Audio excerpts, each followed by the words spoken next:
Thomas Edison की कहानी है, बहुत अच्छी कहानी, सुनाता हूँ मैं तुम्हें। थॉमस एडिसन एक वैज्ञानिक हुआ। अब नाम थोड़ा गड़बड़ हो सकते हैं कि थॉमस ही था कि किसका था, लेकिन प्रयोजनभूत बात है। वो रोज अपनी प्रयोगशाला में आता था और रोज प्रयोग करता था। अरविंद जी देखना ध्यान से, इंपॉर्टेंट बात। रोज प्रयोगशाला में आता था, रोज प्रयोग करता था, रोज फेल हो जाता था। और उसका एक शिष्य था, वो रोज देखता था, फिर भी वो उसी ढंग से फिर प्रयोग करता था और उसी ढंग से फिर फेल हो जाता था, फिर ढंग से। तो उसका जो चेला था वो थक गया। 10 बार हो गया, 50 बार हो गया, 100 बार हो गया, ऐसा करते करते 700 बार हो गया।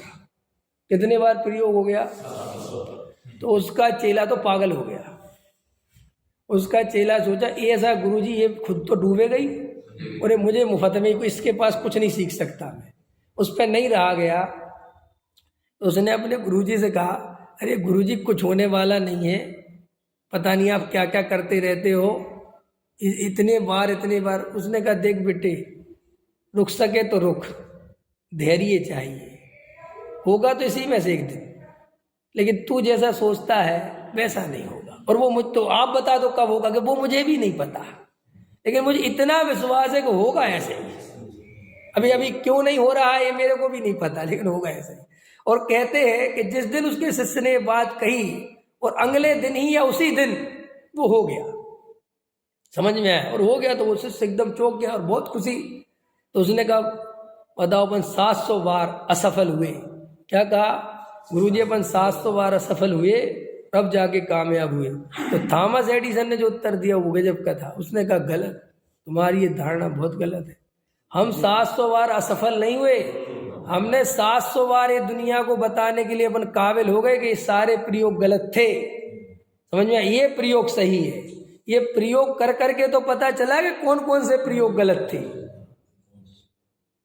तो एक तरीका है जीवन जीने का, आपका दृष्टिकोण है देखने का, आप उसको बदलिए। आप त्याग के पहाड़ पे चढ़े जा रहे हैं बिना सोचे समझे। आप निरीक्षण ही नहीं करते कि हमारे अंदर त्याग उत्पन्न हो भी रहा है कि नहीं हो रहा है। आप कहते त्याग बहुत अच्छी चीज है, आपको ये भर दिया गया है अच्छी चीज है और भोग बुरी चीज है।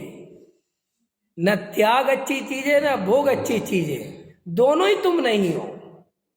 आप तीसरी अवस्था, कौन सी अवस्था? ज्ञाता वाली, न योगी की न भोगी की। लेकिन आपको ये भेद शुरू से सिखाया जाता है, आपको अहंकार शुरू से दिया जाता है बचपन से।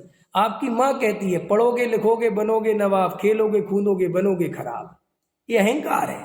उसको समझाया, उसको लालच दिया, उसको बताया पढ़ोगे लिखोगे तुम्हारी समाज इज्जत करेगी। माने इज्जत अच्छी चीज है, तुमने बता दिया ना, और बेइज्जती बुरी चीज है। ये तुमने हर चीजों को बांटना सीखा, हर चीजों में तुम भेद करते हो। और फिर तुम यहाँ वीतराग की बात करते हो। और वीतराग किसे कहते हैं? राग और द्वेष से रहे, न राग होना चाहिए न द्वेष होना चाहिए। और हमारी पूरी जीवन की शैली, हमारा पूरा जीवन जीने का ढंग राग द्वेष से गर्भित है। हमारा एक एक काम राग द्वेष से गर्भित है। पूजा अच्छी और पूजा नहीं करना बुरा। आप हर चीज को बांटते हो कि नहीं बांटते हो? बोलो। मेरी पत्नी अच्छी दूसरे की पत्नी बुरी, मेरा बेटा अच्छा दूसरे का बेटा बुरा। हर जगह बांटते हो कि नहीं बांटते? ऐसी कोई जगह बताओ आप जहां नहीं बांटते हो। इसलिए आपको राग देश से भिन्न कोई समझ में नहीं आता। आप वीतरागता के नाम पर भी क्या करते हो? राग ही करते हो और उसे भ्रम से वीतराग समझते हो। वो वीतरागी थोड़ी है। ये जिनेन्द्र देव की पूजा करना राग है, वे वीतरागी है, लेकिन उनकी पूजा करने से तुम वीतरागी नहीं हुए, तुम्हारा तो राग ही है वो।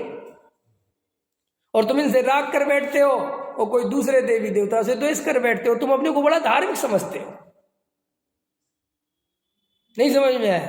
अभी किसी अन्य का मंदिर निकले तो तुम नाक सिकोड़ते हो और अपना निकले तो नमस्कार करते हो। तुम सोचते हो हम बड़े धार्मिक आदमी।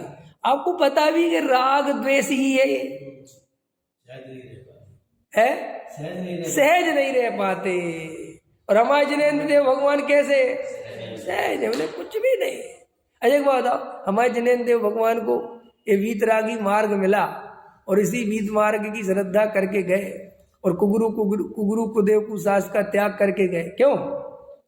तो वो ऊपर जब वे सिद्ध भगवान बन गए तो वो कुगुरु कुदेव कुशास उनके ज्ञान में झलकते होंगे तो उससे द्वेष करते होंगे वो।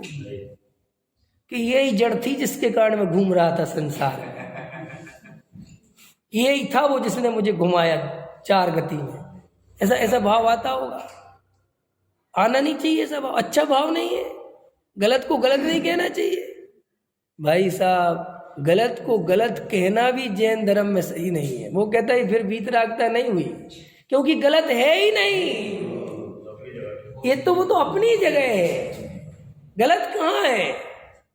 देखो भाई, शेर को हिरण खा रहा है, तुम्हें राग आता रे रे रे रे रे, जिनेंद्र देव को क्यों नहीं आता?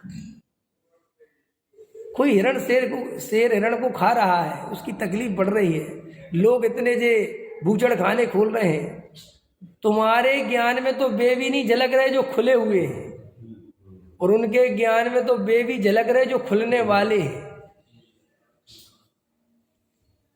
तूने तो बहुत तकलीफ होती बहुत लगता होगा रे रे रे रे रे, जीवों को कैसे सताया जा रहा है, समझ ना। तुम उनकी तरफ देखते हो, नहीं उनको ऐसा भाव नहीं आता। और मैं कहता हूं आ जाए तो तुम भगवान मानना बंद कर दोगे कि नहीं? बोलो, अगर ऐसा उनको भाव आ जाए तो तुम उनकी पूजा करते रहोगे? लेकिन तुम यहाँ ऐसे ही आदमी की पूजा करते हो, उसे ही धर्मात्मा मानते हो, जो ज्यादा से ज्यादा राग में लगा हुआ है, ज्यादा से ज्यादा सेवा में। अरे साहब उनका क्या, राग धर्म नहीं है, राग कमजोरी है, लेकिन हम तो धर्म मानते हैं। आप समझ गए क्या कहना चाहता हूं? और ये आपकी बचपन से जो खेल चालू होता है बुढ़ापे में भी खत्म नहीं होता, तरीके बदलते खेल चलता रहता है। बचपन में आपके तरीके अलग होते हैं कि मुझे फर्स्ट आना है, मुझे स्कूल में कुछ करके दिखाना है, सब लड़कों को पीछे ढकेलना है, मैं नंबर 1 पे आके रहूँगा।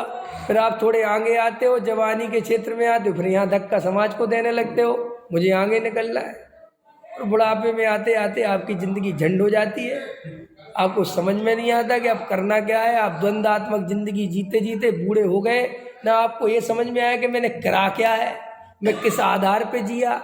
ना आपका त्याग सच्चा था, ना आपका भोग सच्चा था, क्योंकि आप भोग में जाते थे तो त्याग वाला मन खड़ा हो जाता था, और त्याग में जाते थे तो भोग वाला मन खड़ा हो जाता था, और आपकी ज़िंदगी ऐसी द्वंद्व बन के बिल्कुल जहरीली हो गई।